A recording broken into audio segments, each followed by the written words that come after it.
السلام علیکم ورحمۃ اللہ وبرکاتہ۔ ایک نئے سبق کے ساتھ آپ کی خدمت میں حاضر ہیں۔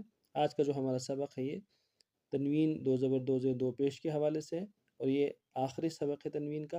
اور جو لفظ ہے لفظ حمزہ ہے، لفظ حمزہ کو تنوین کی تینوں حرکتوں کے ساتھ، دو زبر دو زیر دو پیش کے ساتھ، اور حمزہ کو تجوید کے ساتھ آسان انداز میں آپ کی خدمت میں پیش کی جائے گی۔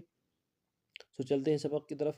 اعوذ باللہ من الشیطان الرجیم، بسم اللہ الرحمن الرحیم۔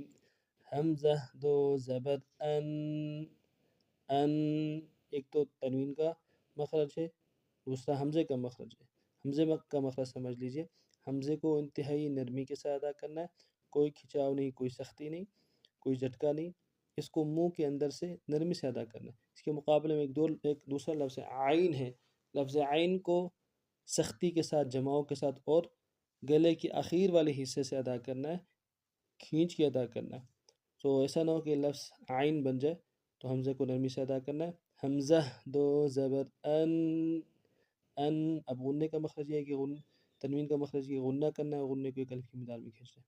حمزہ دو زبر ان، حمزہ دو زبر ان، حمزہ دو زیر ان،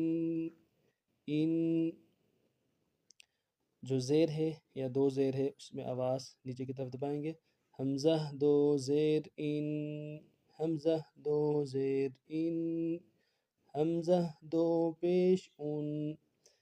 تنوین کا پیش کے حالت میں تنوین کا یا ویسے پیش کا مخرج ہے کہ ہونٹوں کو خوب گول کیا جائے پھر ادا ہوتا ہے۔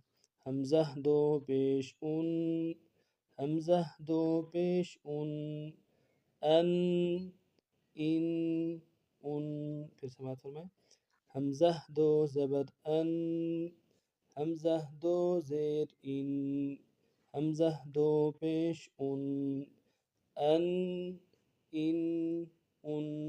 تینوں کو رواں پڑھتے ہیں۔ ان،